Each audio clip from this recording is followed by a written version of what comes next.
Hello students, welcome to South City PCMB. PCMB means Physics, Chemistry, Maths, Bio. Means South City PCMB पे स्वागत करता हूं मैं आपका biology mentor Nagendra Sahu.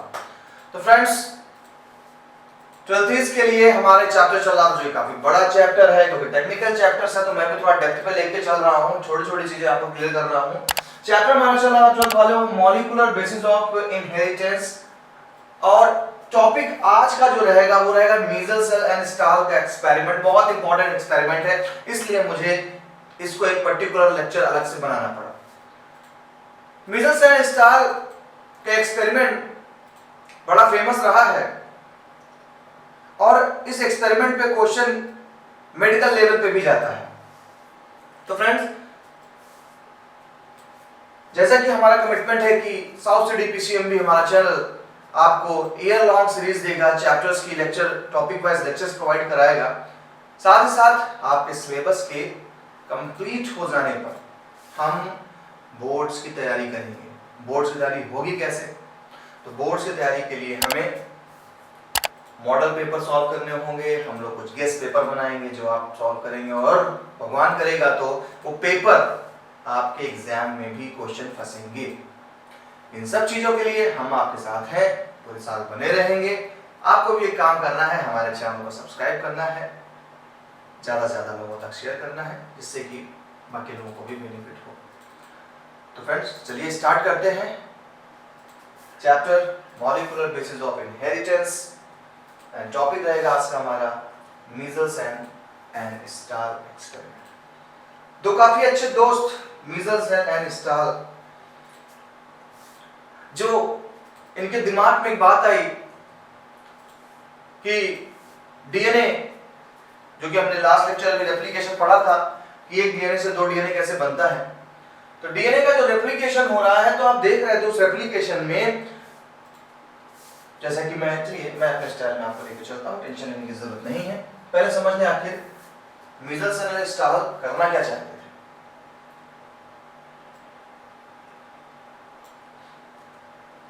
मीजल cell और स्टाहल चाहते थे कि ये जो डीएनए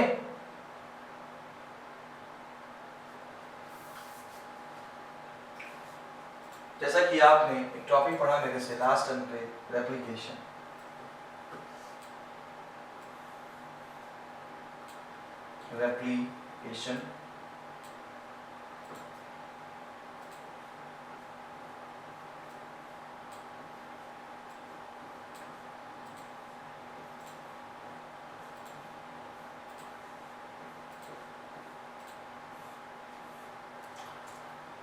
आपने रेप्लिकेशन में मुझसे पढ़ा था कि डीएनए से, ये मैं हर लेक्चर में थोड़ा सा रिकैप देता हूं जिससे कि आप जो नए व्यूअर्स आ जाते हैं, जो पहली बार देख रहे होंगे, उनको एक बार रिमाइंड में आ जाए कि हाँ भाई सर ने लास्ट लेक्चर पे ये पढ़ाया था। बाकी तो आप मेरे लेक्चर को देख लेंगे लेकिन तुरंत के लिए कम से कम ये हो जाए कि हाँ चीज समझ में तो आ जाए कि आज क्या पढ़ रहे हैं, है ना। तो उसके लिए है। तो बेटा मैंने लास्ट टाइम पे डीएनए से डीएनए के बनने के प्रोसेस को बताया था, डीएनए से डीएनए बनने के प्रोसेस को, जहां पर मान लीजिए ये हमारा डीएनए है, ओके, ये हमारा एक डीएनए है। इस एक डीएनए से दो डीएनए बनते थे, एक डीएनए से दो डीएनए बनते थे। बनते कब थे? जब सेल के डिवीजन का टाइम आता है। जब सेल के डिवीजन का टाइम आता है तब एक डीएनए से दो डीएनए बनते हैं। ठीक है। कहते हैं कि जब डीएनए ओपन होता है, जब डीएनए, ये वाली चेन भी क्लोज है, काफी क्वाइट है, मैं इस चेन को अलग कर देता हूं। डीएनए जब रेप्लिकेशन फॉर्म बन जाता है, देखिए ये बॉन्ड्स ब्रेक हो गए हैं,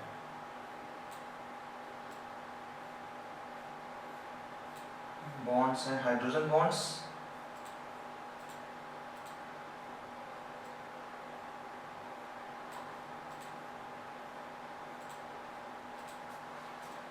जब नए नए न्यूक्लियोटाइड आके जुड़ते हैं,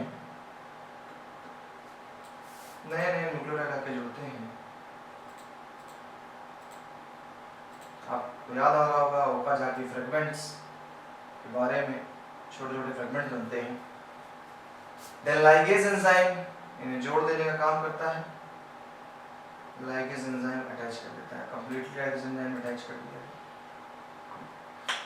और एक डीएनए से दो डीएनए बन गए। आप देख रहे हैं कि एक डीएनए से दो डीएनए बन गए। तो ये जो चेन आप देख रहे हैं, आप देख रहे हैं कि चेन में एक तो ओल्ड स्ट्रैंड है, एक कैसा है, ओल्ड स्ट्रैंड है, और एक आपका क्या है, न्यू स्ट्रैंड है।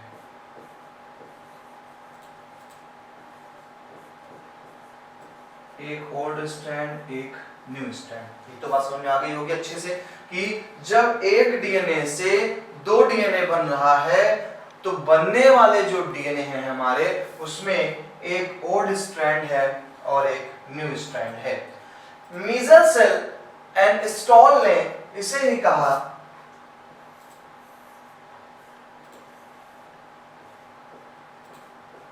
Semi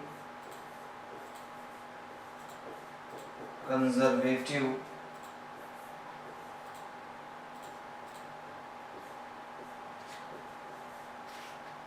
method.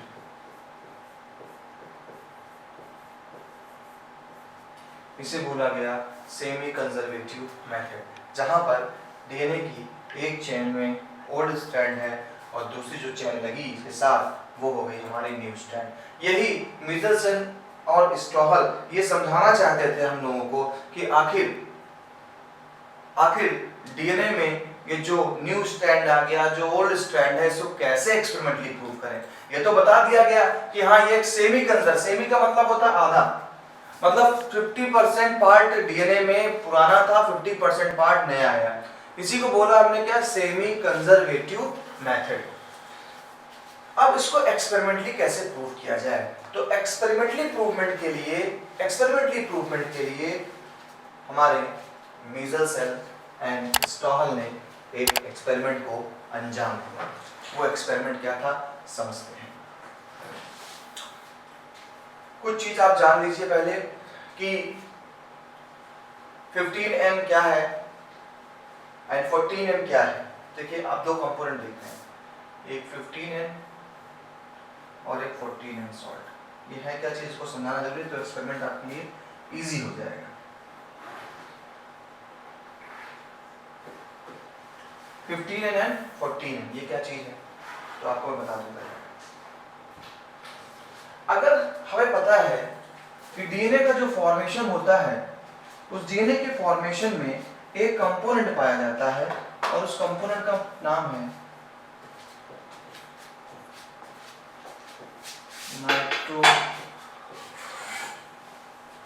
Nitrogenous base. आपको याद है, नाइट्रोजीनस बेस पाया जाता है, यानी कि वहां पे नाइट्रोजन पाई जाती है।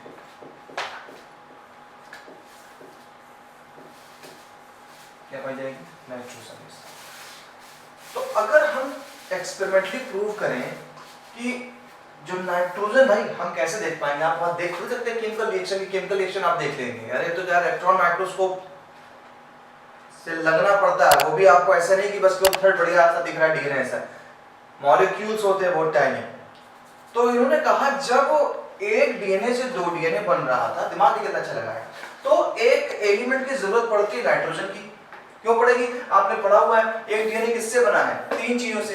देखिए मुझे यही पर टाइम लगता है कि आपको रिपीट कराना पड़ता, थोड़ा सा रिवीजन जरूर करें घर पे। नाइट्रोजनस बेस,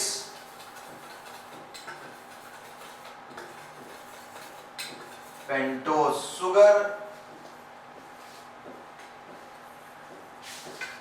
NH3PO4 यानी फास्फोरिक एसिड। ये तीन चीजों का, यानी ये थ्री कंपोनेंट्स मिलकर के एक न्यूक्लियोटाइड बनाते थे। थ्री कंपोनेंट्स मिलकर के एक न्यूक्लियोटाइड बना रहे हैं। उस न्यूक्लियोटाइड में नाइट्रोजन की जरूरत पड़ेगी। दिमाग लगाया गया ये कि जब ये न्यूक्लियोटाइड को न्यू स्ट्रैंड बनने के लिए न्यूक्लियोटाइड आ रहे थे तो हम इस जगह पर मिक्सचर में अपना आर्टिफिशियल नाइट्रोजन मिक्स करें, आर्टिफिशियल नाइट्रोजन हम मिक्स करें यहां पर, और हमारा जो ये नाइट्रोजन है कैसा हो, हमारा ये नाइट्रोजन, हमारा जो ये नाइट्रोजन हो ये कैसा हो, ये नाइट्रोजन रेडियो एक्टिव हो। कैसा हो,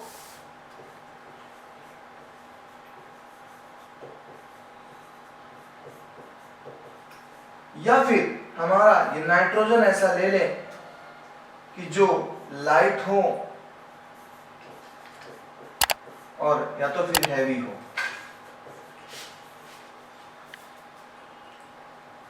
तो अभी एक टर्म मिजल्स एंड स्टाल के एक्सपेरिमेंट में यूज किया जाएगा कि जो ये नाइट्रोजन है, ये नाइट्रोजन 15N का ले लेंगे और 14N का ले लेंगे, यानी 15N नाइट्रोजन जो ले रहे हैं वो नाइट्रोजन क्या हो जाएगी, हैवी हो जाएगी, और जो 14N है वो नाइट्रोजन लाइट होगा। यानी जिस अगर 15N वाला नाइट्रोजन से न्यूक्लियोटाइड तैयार हो रहा है तो वो डीएनए चेन हैवी हो जाएगी। हैवी का मतलब ये मत समझिए लेके गिर पड़ेंगे आप, हैवी मॉलिक्यूलर स्ट्रक्चर में हो जाएगा। एक्सपेरिमेंट में भी हमको इसका बहुत बड़ा बेनिफिट मिलने वाला है, उसी से हम आइडिया लगाएंगे। तो 15N वाला नाइट्रोजन अगर लेंगे तो वो डीएनए स्ट्रैंड हैवी हो जाएगा, और अगर 14N वाला लेते हैं तो वो डीएनए स्ट्रैंड क्या हो जाएगा, लाइट रहेगा। ये दो चीजें हमें यहाँ से समझ में आ गई। अब वहां पर इस 15N के लिए देखिए कौन सा केमिकल कंपाउंड हम ले रहे हैं। 15N के लिए हमें चाहिए 15NH4Cl, ये हमें सॉल्ट चाहिए, हैवी आइसोटोप है नाइट्रोजन का 15NH4Cl, और इधर हमने 14NH4Cl लिया, दो NH हम कंपाउंड तैयार कर रहे हैं। देखिए आप देखेंगे कि कोनिकल फ्लास्क है, इस कोनिकल फ्लास्क में हमने एक नाइट्रोजन का आइसोटोप 15N वाला लिया है, एक तरफ 14N। यहां तक तो बात समझ में आ गई। 14N 15N का क्या मतलब है, 15N हैवियर होगा, 14N लाइटर होगा। यहां तक बात क्लियर हो गई, चलो ठीक है। अब 15N में हमने जो डीएनए कल्चर किया उसको, वो कल्चर हमें क्या मिलेगा, हैवी मिलेगा कल्चर उसका, और 14 वाला लाइट मिलेगा कल्चर हमको मिलेगा। यानी अगर हम देखें तो आप देखेंगे ये देखिए 15N हैवी है, नीचे की तरफ है, ये देखिए, क्योंकि 14 क्या लाइट है, देखिए ये लाइट है 14, क्योंकि N14 क्या नाइट्रोजन 14 वाला आइटम है तो क्या लाइट बनेगा, लाइट है तो ऊपर सरफेस पे तैरेगा टेस्ट ट्यूब के, और जो हैवी है टेस्ट ट्यूब के नीचे रहेगा। यानी जब इसको हम टेस्ट ट्यूब में डालें, अगर इस डीएनए को हम टेस्ट ट्यूब में डालें, देखिए कुछ ऐसा, मान लें हम 14N वाले 15N वाले को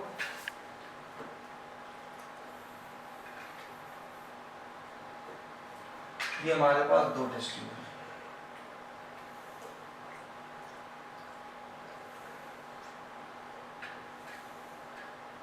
ठीक है। अब हमने एक में 14N वाला डीएनए डाला है, यह है 14N14, ओके, और दूसरा हमारा यहीं पर है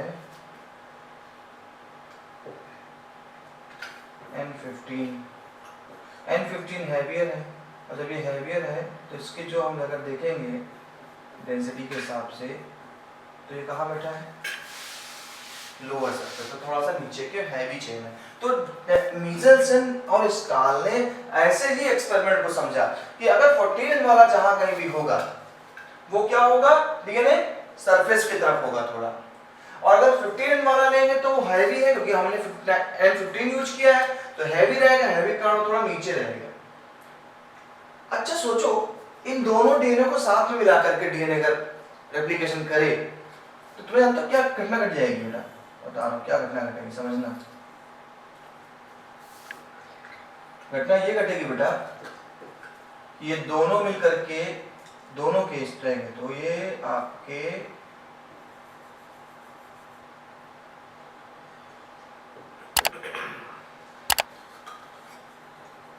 ये मिडिल पे आ जाएंगे दोनों, ये से ऊपर था नीचे, ये बीच का है। यानी कहने का ये मतलब होगा कि अगर दोनों डीएनए 15, 14 और 15 साथ में रखा गया है तो घटेगी क्या घटना कि 14N और 15N दोनों एक 14N की चेन होगी, 15N की चेन होगी। तो ना ये लाइट में जाएगा ना ये हैवी में रहेगा, ये बीच में आ जाएगा। कहाँ जाएगा? बीच में। यही मेजर सेल का एक्सपेरिमेंट था। अब आते हैं कि एक्सपेरिमेंट, बहुत देर उसके एक्सपेरिमेंट से लोग भाग रहे हैं, मैं अगली बात ज़्यादा जा रहा हूँ। चलो एक्सपेरिमेंट के बारे में समझ ले। They prepare two culture media of E. coli. E. coli मतलब बैक्टीरिया। ऐसे तो हम ग्रो नहीं कर पाएंगे, तो हमने दो कल्चर निकाले medium. One preparation contains 15N वाला, यहाँ पर बैक्टीरिया मिले हुए अंदर, बैक्टीरिया डाल दिए गए हैं और 15N का सोल्यूशन था। वहां भी हमने क्या डाल दिया? बैक्टीरिया डाल दिया, 14N का सोल्यूशन। देन क्या हुआ? Bacteria DNA, the DNA became heavier, DNA heavier हो ही जाएगा क्योंकि बैक्टीरिया के डीएनए के साथ 15 वाला वो न्यूक्लियोटाइड यूज कर रहा है अपना डीएनए। भाई कल्चर मीडियम क्या होता है? पेट्री डिश ले लीजिए, उस पेट्री डिश में अगर जेल आती है, उस अगर जेल में हमने मिक्स कर दिया 15 नाइट्रोजन, ठीक है। अब हमने बैक्टीरिया डाल दिए, अब वो बैक्टीरिया अब्सॉर्ब करेगा 15 को और न्यूक्लियोटाइड बनेंगे। तो वो जो बैक्टीरिया के अंदर डीएनए पहुंचा, वो डीएनए कैसे पहुंचेंगे? वो हैवी या डीएनए हो जाएंगे। सेम एज हम 14N के लिए करेंगे, 14N वाले कल्चर डाल दे, सारा कुछ वही पेट्री डिश, वही अगर एग्रोस जेल होता है वो डाल दिया और हमने उसमें 14N का कंपोनेंट रखा और बैक्टीरिया डाल दिया। तो ये वाले जो बैक्टीरिया को हमने सेडिमेंटेशन के हिसाब से देखा, तो ये कहां रहेंगे? सरफेस पे रहेंगे क्योंकि लाइट वेट थे। किस डेंसिटी से निकालते हैं? देखिए, these two types of DNA can be separated by centrifugation in a cesium chloride density। cesium chloride, ये इंपॉर्टेंट पॉइंट लाइन है, cesium chloride density के हिसाब से हमने इसको सेपरेट किया। चलिए आगे देखते हैं क्या कहते हैं। They took E. coli cells, E. coli मतलब bacteria, they took E. coli cells from 15N medium, E. coli cells लिया और 15N medium एंड ट्रांसफर कर दिया 14N मीडियम में। यानी हमने 15N के बैक्टीरिया को लिया और 14N वाले में ट्रांसफर कर दिया। जैसे कि मैंने कहा था कि दोनों को मिला दीजिए डीएनए। अब जब 15N वाला यहाँ पहुंचा बेटा, तो सिंपल सी बात है, 20 मिनट बाद क्या होगा? 20 मिनट में एक बैक्टीरिया से दो बैक्टीरिया बन जाते हैं। तो जब एक से दो बैक्टीरिया बनेंगे तो डीएनए नहीं यूज करेगा किसी का। तो यहाँ पर 15N वाले ना जो डीएनए था, मान लीजिए ऐसे, उसने N14 वाला डीएनए यूज किया, N14 वाला डीएनए यूज किया। देखिए दो चेनें अब आ गई ऐसे, 15N पहले था मतलब जो पेरेंटल चेन है, अब ये क्या ले लेगा? N14 ले लिया, दो चेनें हो गई। समझ में आ रहा नहीं आ रहा भाई? यहाँ की बैक्टीरिया थी, यहाँ की बैक्टीरिया इसमें डाल दिया गया। तो जैसे देखिए बैक्टीरिया वाला से कैसे समझ लीजिए,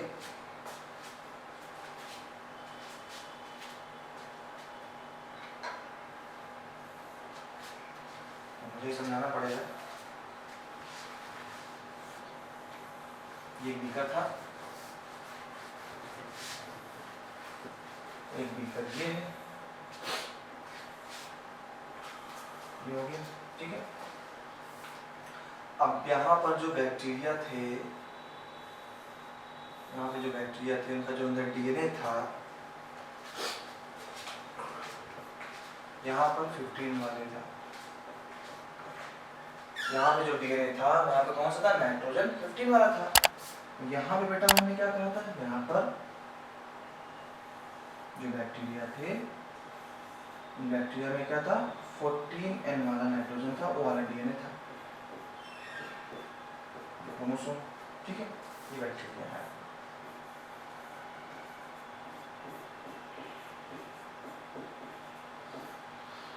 अब हम क्या कह रहे हैं? ये जो बैक्टीरिया है, ये बैक्टीरिया के अंदर पावर है कि ये 20 मिनट में 1 से 2 हो जाते हैं। 1 से क्या हो गया? 2।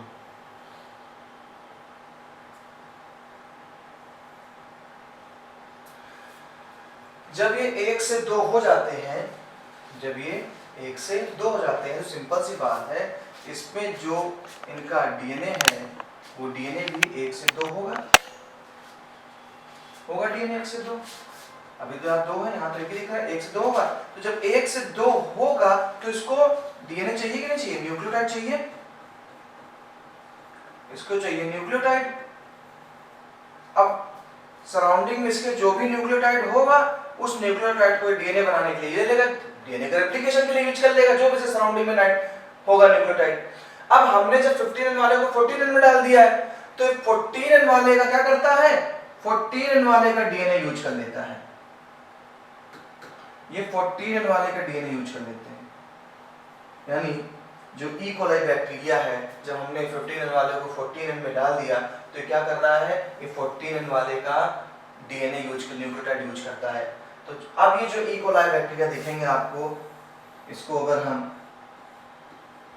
सेंट्रीफ्यूगेशन मेथड से देखेंगे, सिजीशियम क्लोराइड, तो ये जो बैक्टीरिया हमें अपीयर होंगे, ये बैक्टीरिया ना अबव सरफेस पे होंगे ना लोअर सरफेस पे होंगे, ये मिड में होंगे। और शायद इसी से प्रूव हुआ कि डीएनए में एक स्ट्रैंड ओल्ड होती है और एक न्यू स्ट्रैंड होती है। इसी को मीजल्सन एंड स्टेयर का एक्सपेरिमेंट माना जाता है इनके मेथड से। यही चीज आपको पीछे समझाई जा रही है। आफ्टर 1 जनरेशन, यानी 20 मिनट में एक जनरेशन खत्म हुई, they isolate and centrifuge the DNA. Its density was intermediate. Intermediate ना ऊपर ना एकदम नीचे, intermediate बीच में।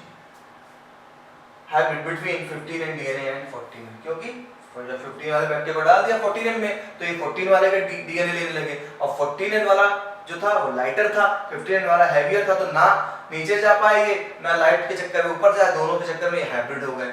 और यहीं से हमारा प्रूव हो गया, क्या प्रूव हो गया, कि जो डीएनए का रेप्लिकेशन प्रोसेस है वो एक क्या है, सेमी कंजर्वेटिव मेथड है। This shows that in newly formed DNA one strand is old and one strand is new. This confirms semi conservative replication. अब देखिए जरा यहाँ पर, ये बहुत क्वेश्चन दे देते हैं कभी कभी एग्जाम में डायग्राम पे। ये देखिए हमारा कौन सा है, ये हमारा 15 है,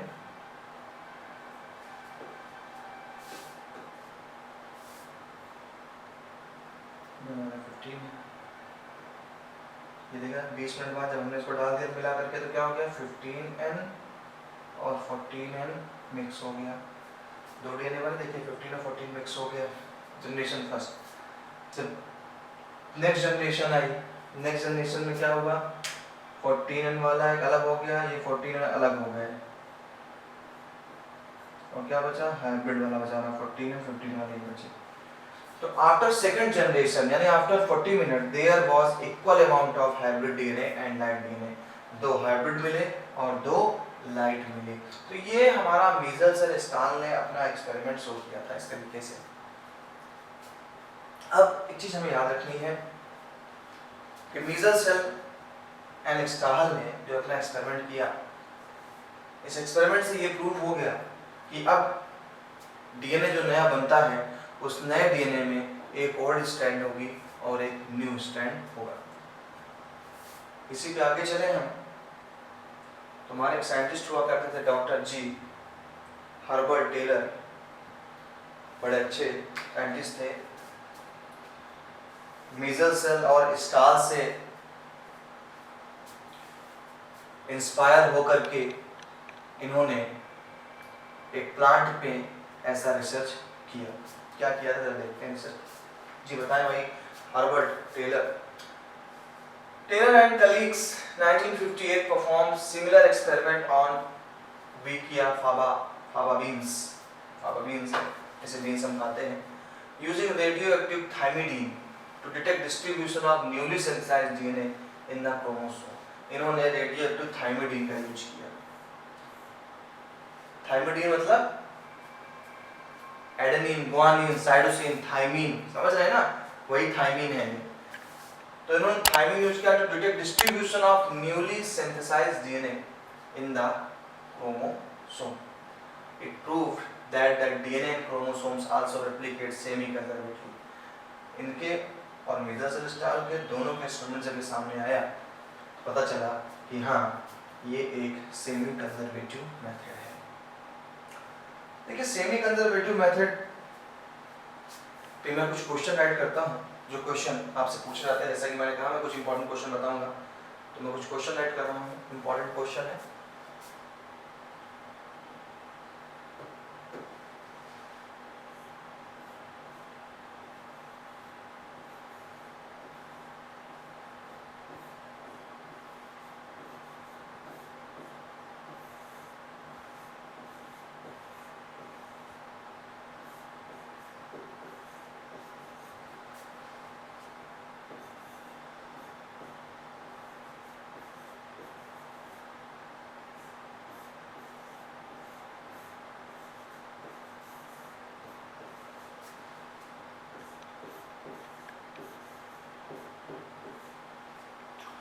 तो important question from today's topic. आज के टॉपिक से जो इंपॉर्टेंट क्वेश्चन निकलेंगे वो बताता हूँ।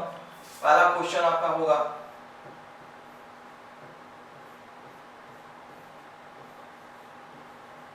What is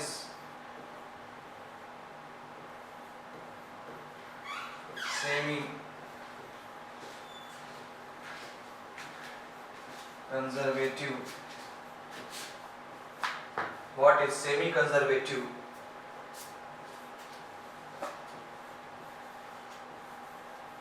replication?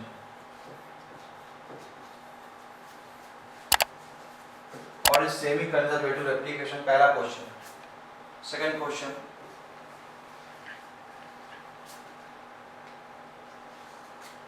which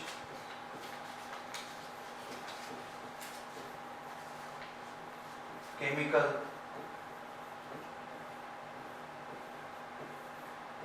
is used, which chemical is used for centrifugation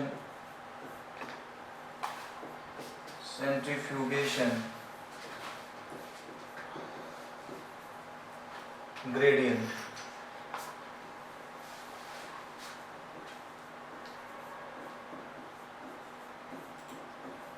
answer भी डिस्कस करता हूँ। Question number third will be,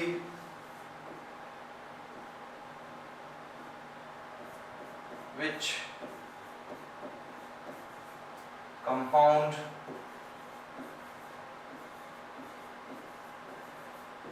is used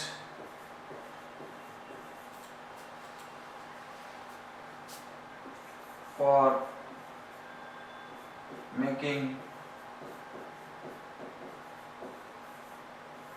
DNA heavier?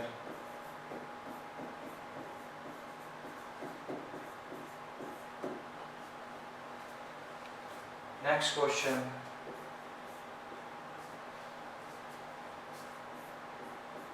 what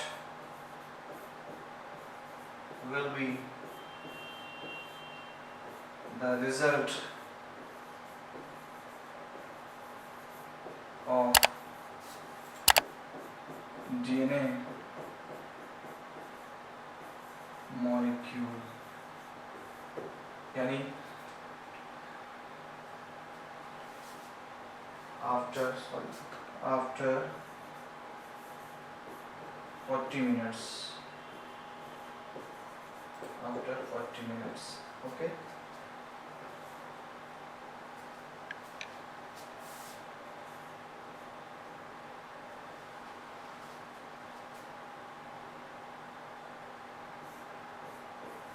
Thymidine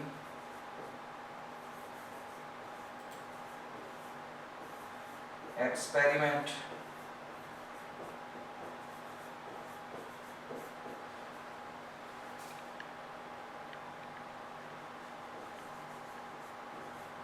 are done in which plant? In which plant?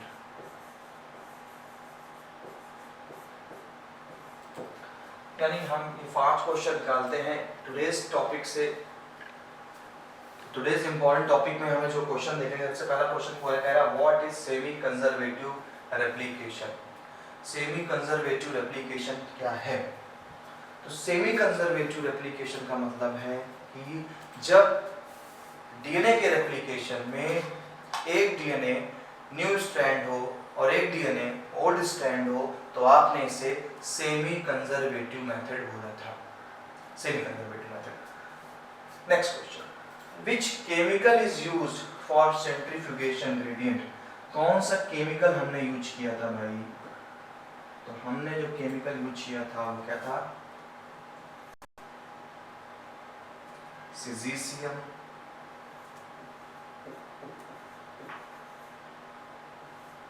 Chloride.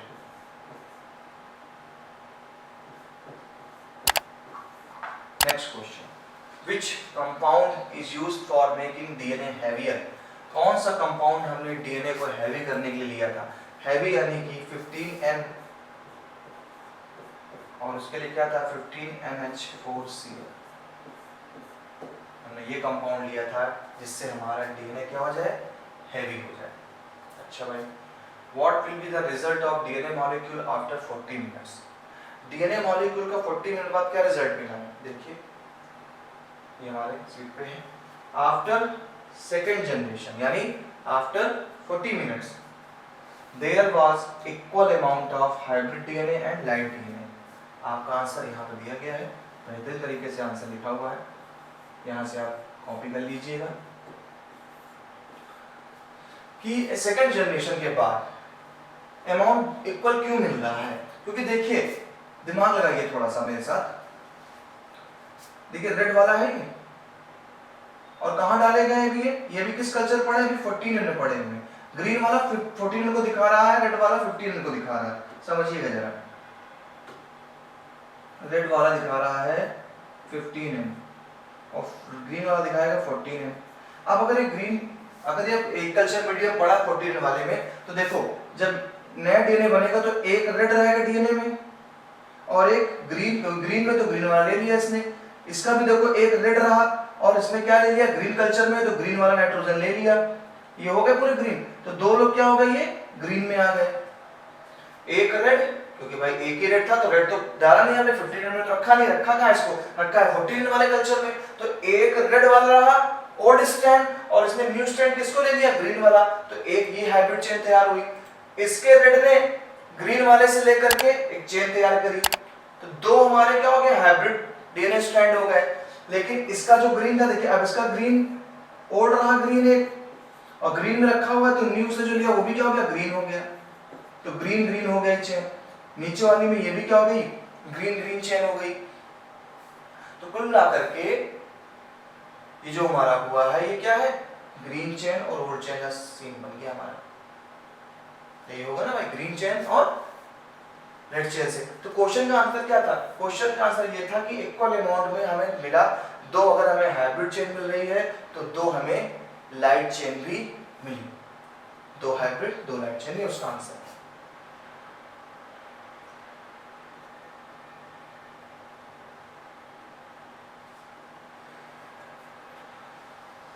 तो ये रहा, आपको answer क्या right करेंगे यहाँ पर? सेम वही आंसर है, आंसर लिखने की जरूरत है नहीं है, आप सुधार रहे हैं।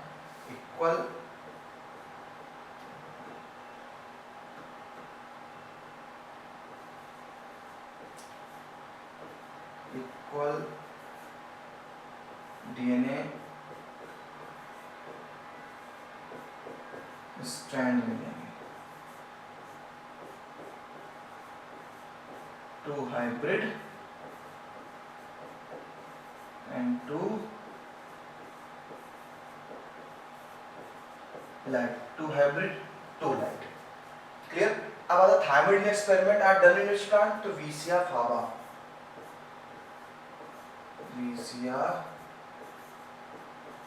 फाबा, faba beans, faba beans, okay, Vicia faba या फाबा बीन्स। तो thymidine experiment are done in which plant? Vicia faba. तो विसिया फाबा से वेजिटेबल्स बनाया करते थे डॉक्टर, और उसी से एक्सपेरिमेंट इन्होंने किया। तो दो लोगों ने जब प्रूव कर दिया तो दुनिया में ये जग जाहिर हो गया क्या कि डीएनए का जो रेप्लिकेशन है वो रेप्लिकेशन एक सेमी कंजर्वेटिव प्रोसेस है। क्या है? Semi conservative process. ठीक है,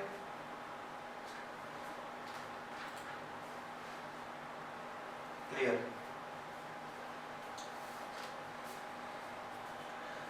ओके गाइस, तो आज आपने क्या क्या पढ़ा, मैं एक बार आपको रिवाइज करा दूं जल्दी से। सबसे पहले हमने डीएनए के रेप्लिकेशन के बारे में बताया कि डीएनए के रेप्लिकेशन में जो सेमी कंजर्वेटिव मेथड होता है, इसके लिए मेजर सेलेस्टार ने N14 और N15 का यूज किया। N14 लाइटर चेन थी, N15 हमारी हैवियर चेन थी, और जो चेन बनी वो चेन हमारी एक क्या थी? ओल्डर थी, और एक चेन हमारी क्या थी? न्यू थी स्ट्रैंड। इसी को सेमी कंजर्वेटिव मेथड हमने बोला। देन आती बात सर नाइट्रोजन ही क्यों लिया गया? एक्चुअली नाइट्रोजन बड़ा रिलेवेंट था, आसानी से हमें मिला, और वो नाइट्रोजन जो बेस था, ये नाइट्रोजन बेस डीएनए का ही कंपोनेंट है, इसलिए हमने नाइट्रोजन को सेलेक्ट किया। और हैवी और लाइट चेन के लिए हमने NH4Cl का यूज किया। उसके बाद हमने देखा कि जो एक्सपेरिमेंट था हमारे मेजर सेलेस्टार का, they prepared to culture media of E coli, one preparation contain 15 NH4Cl लिया, सॉल्ट लिया, एक बैक्टीरिया। इधर ई कोलाई बैक्टीरिया में बहुत एक्सपेरिमेंट होते हैं। क्यों होता है आपको बता दूं। E coli bacteria human body में मिल जाता है, एक कॉमन बैक्टीरिया है। तो अधिकतर जितने भी एक्सपेरिमेंट किए गए हैं, मोस्टली एक्सपेरिमेंट ई कोलाई यानी एस्केरिसिया कोलाई पे किया गया है। तो यहाँ पर भी हमने ई कोलाई, अच्छा आराम क्या है, जो ई कोलाई बैक्टीरिया है, ये बैक्टीरिया नॉर्मल कंडीशन पे अच्छे से ग्रोथ करते हैं। अच्छे से ग्रोथ करने का सेंस मतलब हर 20 मिनट्स में ये 1 से 2 हो जाते हैं। तो इनसे रिजल्ट हमें जल्दी मिल जाता है। रिजल्ट हमें क्या होता है? थोड़ा जल्दी मिल जाता है, प्रॉब्लम नहीं क्रिएट होती है। तो इसलिए हमने ई कोलाई पे एक्सपेरिमेंट किया था। देन हमारा क्या हुआ? एक्सपेरिमेंट किया, सीजियम, देखिए यही हमने केम कर दिया, CaCl, सीजियम क्लोराइड। ये सीजियम क्लोराइड डेंसिटी हमने यूज करी, और हमने डीएनए के हैवी और लाइट चेन को देखा। हमने देखा जहां 15N था वो चेन हैवी थी, और जहां पर देखिए 14N था वो लाइट चेन दिखाई पड़ेगी ऊपर तैयार की। टेस्ट ट्यूब टेढ़ी है, इसको ऐसे कर दीजिएगा, सारा समझ में आ जाएगा। फिर हमने आंसर बताया आपको। इसके बाद हमारे एक साइंटिस्ट और चले आए थे, भाई साहब का नाम था हर्बर्ट टेलर। हर्बर्ट टेलर ने विकिया फाबा पर क्या किया? एक्सपेरिमेंट किया फाबा बीन्स पे, और इन्होंने भी हमें एक नई चीज दी। तो फ्रेंड्स, आज हमारा लेक्चर यहीं तक रहेगा। Thanks for watching till and.